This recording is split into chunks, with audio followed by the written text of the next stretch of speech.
한국 군사력이 주목받는 방식이 바뀌고 있다는 신호는 무기 공개가 아니라 외신의 분석 문장 구조에서 먼저 드러났습니다. 로이터와 디펜스 뉴스는 이제 발사수나 파괴력이 아니라 한 번의 타격으로 어떤 체계를 멈출 수 있는지를 기준으로 한국을 평가합니다. 전력망과 통신 인프라를 동시에 무력화하는 비살상 무기가 늘 언급되며 전쟁의 초점이 폭발에서 시스템 통제로 이동하고 있습니다. 이는 무기 하나의 변화가 아니라 한국의 전쟁 인식과 전략 사고가 근본적으로 전환되고 있다는 신호입니다. 한국의 정전탄은 폭발 없이도 전쟁 초반 판도를 바꾸는 선택지로 평가받고 있습니다. 미국의 GBU-94 계열이 걸프전 이후 사실상 개량이 멈춘 반면 한국은 2012년부터 10년 넘게 자체 기술로 유도화와 장거리화를 병행하며 유도키트 신관자탄 구조를 분리 개발했습니다. 그 결과 정전탄을 단순 투하 무기에서 원거리 정밀 선택이 가능한 전략 무기로 끌어올렸습니다. 여기에 KGGB 유도키트 결합으로 40km 이상 활공 투하가 가능해져 기존 방식 대비 사거리를 최소 3배 확대하며 전투기 생존성을 크게 높였습니다. 즉 한국은 더 빨리, 더 멀리, 더 안전하게 체계를 멈추는 능력을 확보했고 이 점이 외신들이 인정한 한국의 결정적 우월성입니다. 뿐만 아니라 정전탄의 위력에 대한 외신의 평가는 숫자로 드러납니다. 유고슬라비아 공습 당시 전력 차단율 70%, 이라크 전쟁 당시 주요 지역 정전 지속 기간 약 30일이라는 과거 데이터가 다시 인용되기 시작했습니다. 여기에 한국형 정전탄의 탄소 섬유 방출 구조가 더해지면서 복구 시간이 최소 7시간에서 최대 20시간 이상으로 평가된다는 점이 강조됩니다. 이 수치는 단순 정전 시간이 아니라 지휘 체계와 통신망이 동시에 흔들리는 시간을 의미합니다. 전쟁에서 이 시간은 병력 수천 명보다 더 큰 가치를 가집니다. 국내 보도에서는 이 무기를 비살상 무기라고 부르지만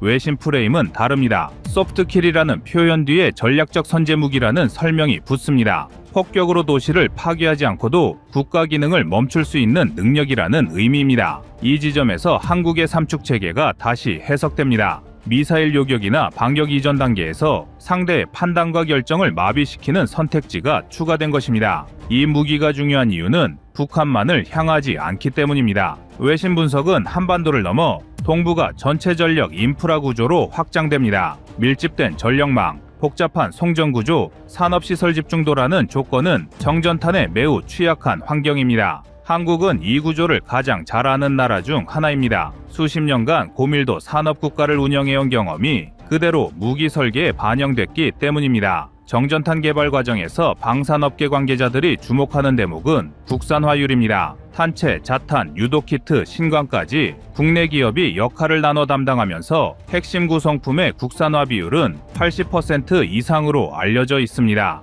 이는 단가와 직결됩니다. 미군의 기존 정전탄 계열이 개량 시마다 수십억 원 단위로 비용이 상승한 반면 한국형 체계는 대량 생산 시 발당 비용을 절반 이하로 낮출 수 있다는 분석도 나옵니다. 전쟁 지속 능력에서 결정적인 차이입니다. 외신들이 마지막으로 던지는 질문은 이것입니다. 이 무기가 실전 배치되는 순간 한국의 전쟁 억제 방식은 어디까지 확장되는가라는 질문입니다. 전투기 한 대, 미사일 한 발이 아니라 상대 국가의 하루를 통째로 멈출 수 있는 선택지를 가진 나라, 이 정의에 한국이 포함되기 시작했다는 점에서 정전탄은 단순한 신무기가 아니라 한국의 위치를 바꾸는 신호로 읽히고 있습니다.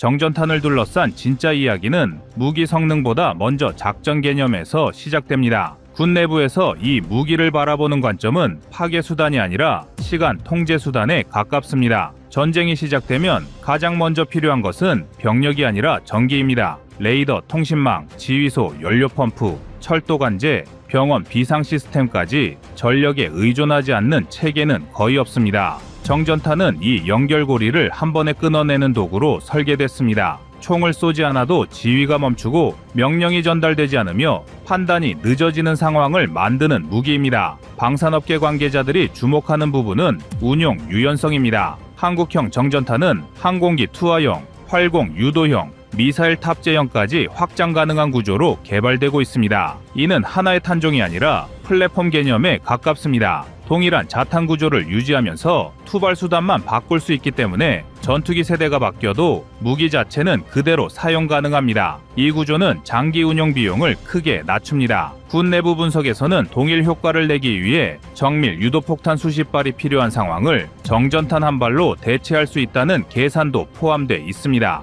해외 사례와 비교하면 차이는 더 분명해집니다. 미국의 GBU 계열 정전탄은 기본적으로 클러스터 구조를 유지하지만 유도 정확도와 투하 안전성에서는 최신 기준에 맞지 않는다는 평가를 받아왔습니다. 반면 한국형은 GPS 기반 유도 키트를 결합해 표적 오차를 수 미터 단위로 관리하는 방향을 택했습니다. 이는 전력망 전체를 마비시키는 면적 타격이 아니라 핵심 변전소와 분기점을 선택적으로 노릴 수 있다는 뜻입니다. 필요한 만큼만 멈추게 하고 불필요한 피해는 줄이는 구조입니다. 기존 정전탄은 자탄 방출 고도가 상대적으로 낮아 확산 방향이 제한적이었습니다. 한국형은 수 킬로미터 상공에서 단계적으로 자탄을 전개하는 방식을 채택해 동일 탄두 기준 확산 면적이 약 1.5배 이상 넓어진 것으로 평가됩니다. 탄소 섬유 권선 수화길이 역시 개량돼 한발 투하 시 송전선에 걸리는 확률 자체가 크게 상승했습니다. 이는 명중률이 아니라 효과 발생 확률을 끌어올리는 설계입니다. 이 무기가 산업적으로 중요한 이유도 분명합니다. 정전탄은 폭약 중심 무기가 아니기 때문에 탄두 제조보다 소재 기술과 제어 기술의 비중이 높습니다. 탄소 섬유, 니켈 합금, 신관 센서, 유도 알고리즘이 핵심입니다. 이 분야는 민수 산업과 방산 산업의 경계가 얇습니다. 한국이 축적한 소재 기술과 항공 유도 기술이 그대로 무기 체계로 이전되는 구조입니다. 실제로 정전탄 개발 과정에서 축적된 데이터는 향후 무인기 투발 무기와 전자전 장비 개발에도 활용 가능한 자산으로 평가받고 있습니다. 군사적으로 보면 이 무기는 공격보다 억제에 더 가깝습니다. 그도 그럴 것이 최근 현대전에서는 미사일 기지가 파괴되는 것보다 버튼을 눌러도 아무 반응이 없는 상황이 지휘부에 주는 압박은 훨씬 큽니다. 이 압박은 전투 이전 단계에서 이미 작동합니다. 그래서 정전탄은 공개보다 존재 자체가 중요한 무기로 분류됩니다. 정전탄은 한국 방산이 어디까지 왔는지를 보여주는 상징적인 무기입니다. 더 크고 더 세게 만드는 경쟁에서 벗어나 상대의 선택지를 줄이는 방향으로 사고가 이동했다는 증거입니다. 이 무기는 적을 쓰러뜨리는 무기가 아니라 전쟁을 시작하지 못하게 만드는 무기입니다. 군사력의 목적이 파괴가 아니라 통제라는 점을 가장 명확하게 드러냅니다. 2028년 실전 배치가 현실화되면 한국 공군은 전쟁 초기에 사용할 수 있는 선택지를 하나 더 갖게 됩니다. 미사일을 쏠 수도 있고 전투기를 투입할 수도 있지만 그보다 앞서 전기를 끊는 선택을 할 수 있게 됩니다. 이 선택지는 군사적 부담을 줄이고 정치적 부담도 함께 낮춥니다. 국제사회에서 한국의 행동 반경이 넓어지는 이유입니다. 이 무기가 진짜로 무서운 이유는 조용하기 때문입니다. 폭음도 없고 불길도 없습니다. 하지만 하루가 멈추고 체계가 흔들리고 판단이 늦어집니다. 전쟁의 양상이 바뀌는 순간입니다. 한국은 이제 전장을 부수는 나라가 아니라 전장을 멈출 수 있는 나라로 이동하고 있습니다. 그래서 정전탄은 신무기가 아니라 한국의 위치를 다시 정의하는 무기라고 불립니다.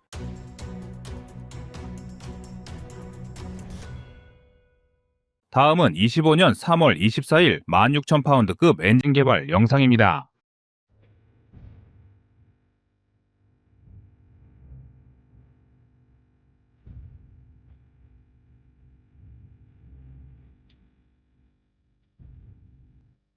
오늘 이야기할 주제는 한국이 국가적 역량을 총집결해 추진 중인 16,000파운드급 전투기 엔진 개발입니다. 이 사업은 단순한 연구 프로젝트가 아닌 국가전략 사업으로 분류되어 전방위적인 지원을 받고 있습니다. 특히 최근 산업통상자원부가 전투기 엔진 기술을 국가첨단전략기술로 지정함에 따라 사실상 정부가 모든 리소스를 투입하기로 결심했다는 점에서 그 무게감이 남다릅니다. 무려 3.3조 원대에 달하는 사업비가 투입될 것으로 알려진 이번 프로젝트는 방위사업청, 국방기술진흥연구소, 국가기술연구기관, 민간 대기업까지 총동원된 초대형 태스크포스 형태로 진행된다고 합니다. 보통 이런 사업은 방위사업청이 중심이 되기 마련인데 이번에는 산업통상자원부가 엔진 소재, 부품, 장비 분야 전반을 후원하며 사실상의 투트랙으로 협업 중이라는 점이 흥미롭습니다. 그렇다면 도대체 왜 16,000파운드인가? 라는 의문이 드실 겁니다. 16,000보다 더 크거나 반대로 작을 수 있는데 왜 16,000파운드급의 엔진으로 콕 집었을까요? 기존 KF-21에 적용된 미국산 F414 엔진은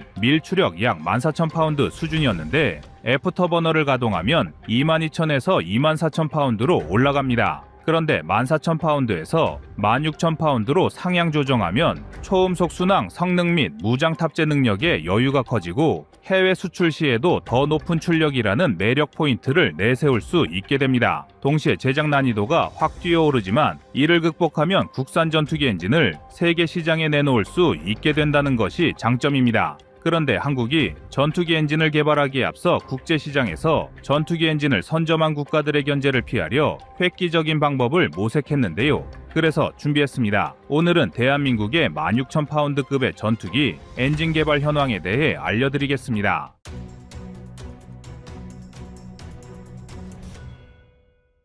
무인 전투기용이라는 명분은 국제적으로 직접적인 군비 경쟁을 유발하는 유인 전투기 엔진 개발 명시보다 상대적으로 다른 나라들의 견제가 적은 게 사실입니다. 유인 전투기는 기존 전력 균형에 직접 영향을 미치지만 무인 전투기는 아직 규범이나 통제가 완전히 확립되지 않았기 때문인데요. 특히 미러, 유럽 등 전투기 엔진 강국들은 유인 전투기 시장에서 이권을 크게 누리고 있어 새로운 경쟁자가 나타나면 더 민감하게 반응하는 것도 어찌 보면 당연합니다. 반면 무인 전투기 분야는 신기술 영역에 가까워 외부 세력이 경계하거나 압박을 가할 명분이 다소 낮기 때문에 개발하는데 부담이 적습니다. 다만 무인이라는 간판만 달았을 뿐 실제로 16,000파운드급 수준의 고출력 엔진을 개발한다면 결국 유인 전투기에도 쉽게 전환 가능함을 알만한 이들은 이미 다 알고 있습니다. 따라서 처음엔 무인 전투기 엔진이라는 이유로 대놓고 제재를 가하기 어려울 수 있어도 개발 진도가 빨라지거나 시제품이 해외로 공개되면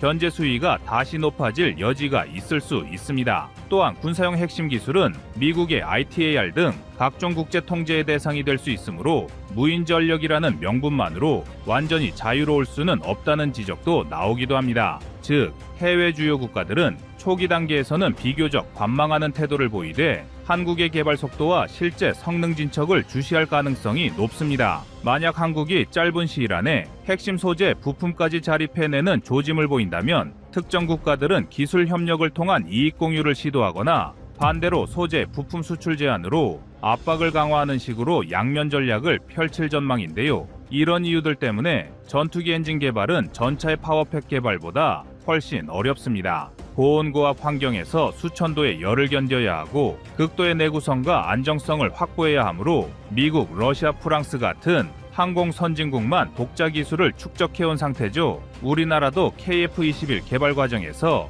부품 단위의 국산화는 시도했지만 엔진 코어를 만드는 것은 별개의 문제였습니다. 그런데 이번에는 정부가 전면에 나서면서 필요하다면 10년 이상을 투자해도 좋다는 각오를 내비쳤습니다. 반대로 이런 모든 단점을 제거하여 해외로부터 엔진 완제품을 사다 쓰면 쉽지 않느냐고 생각할 수도 있습니다. 하지만 KF-21 사례에서 이미 봤듯 예기치 못한 기술 이전 거부가 발생하면 우리의 전투기 개발이나 개량 사업이 한순간에 정체될 위험이 큽니다. 특히 고온 합금 소재나 코팅 기술처럼 엔진의 핵심 중 핵심은 미국조차 완전 이전을 극도록거립니다. 민간기 엔진 기술과 달리 군용 엔진 기술은 국가안보와 직결되어 있기 때문이죠. 결국 항공기 엔진을 만들 능력이 없는 나라라는 꼬리표를 떼어내지 않는 한 향후 수십 년간 반복적으로 해외에 의존해야 할 텐데 그 비용과 제약이 상상을 초월한다는 것입니다. 그래서 정부가 독자 엔진 개발을 선택할 수밖에 없었던 것이고 산업통상자원부가 지원에 나서면서 소재 부품, 장비를 일컫는 이른바 소부장 기술을 총동원하기 시작한 겁니다. 이번 프로젝트에서 가장 눈길을 끄는 점 중 하나는 두산의 참여입니다. 기존에는 한화 에어로스페이스가 전투기 엔진 분야를 거의 독점하며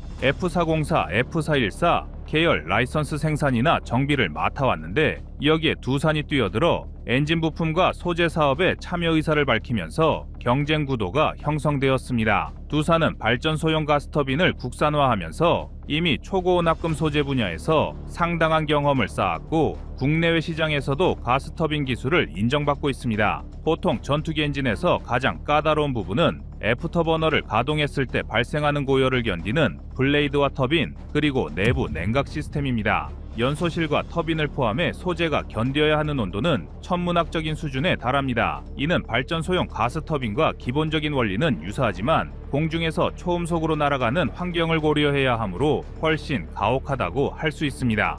두산의 소재 연구 노하우와 한화 에어로스페이스의 엔진 조립, 제어 역량이 합쳐지면 중국이 40조 원을 투입해도 해결하지 못한 고성능 엔진 독자 개발의 벽에 도전할 수 있다는 분위기입니다. 한편 이 엔진 개발은 단순히 KF-21 후속형이나 4.5세대 전투기에만 초점을 맞추고 있지 않습니다. 바로 빠르게 부상 중인 무인 전투기 시장도 겨냥하고 있기 때문입니다. 사실 정부와 군 당국은 차세대 공중전력에서 무인 전투기가 차지할 비중이 크게 늘어날 것으로 보고 있으며 여기에도 고출력 엔진이 필수라고 판단하고 있습니다. 특히 중국이 최근 공개한 젠36 등 대형 무인 전투기들은 이미 4세대 전투기에 준하는 기동성과 무장 탑재량을 목표로 하고 있는데요. 이러한 흐름에 대응하기 위해서는 한국도 저출력 소형 엔진으로는 한계를 금방 맞닥뜨릴 수밖에 없습니다. 그럼에도 한국이 아직 엔진 독자 개발 경험이 없는데 무인 전투기부터 대형 엔진을 시도하는 것 아니냐는 의구심이 나오기도 합니다.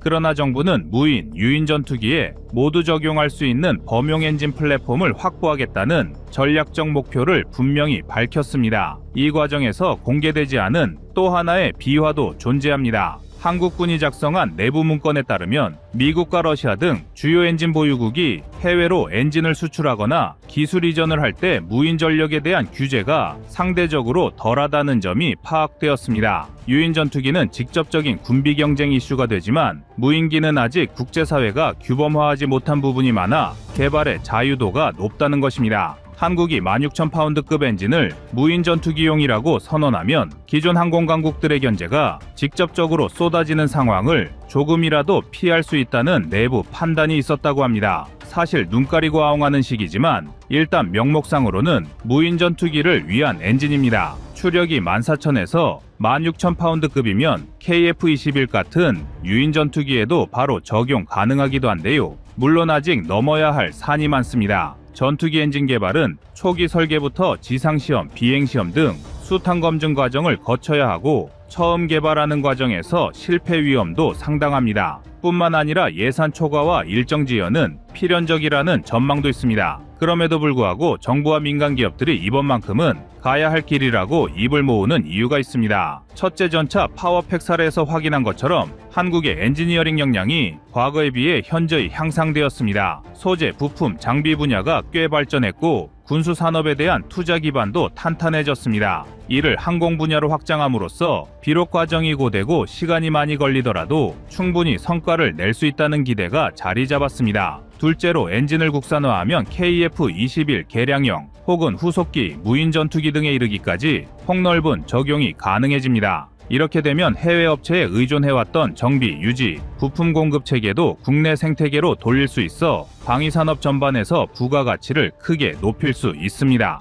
나아가 해외 수출 시 기체 플러스 엔진 플러스 정비 패키지를 일괄 제공한다면 가격 경쟁력과 기술 경쟁력에서 큰 메리트를 갖게 됩니다. 셋째는 현재 전 세계적으로 무인 전투기가 차세대 군사력의 주축이 될 거라는 관측이 늘어나면서 한국이 그 시장 선도권을 잡을 가능성도 거론됩니다. 특히 대형 무인기 엔진 쪽은 아직 글로벌 강자가 뚜렷이 결정되지 않은 상태이므로 선점 효과를 누릴 수 있다는 계산이 깔려 있습니다. 마지막으로 네 번째는 앞서 언급한 비화에서처럼 미국이 기술 이전을 거부한 사건은 우리 정부에게 강렬한 각성을 주었습니다. 수십 년간 남의 손에 우리 항공전력을 맡길 수 없다는 절박함이 결합되면서 단번에 독자 개발의 지평을 열겠다는 겁니다. 다만 업계와 정부가 모두 인정하듯 이 길은 결코 쉬운 길이 아닙니다. 소재 개발 단계부터 고비가 있을 것이고 엔진 조립 후 지상시험에서는 예기치 못한 결함이 터질 수도 있습니다.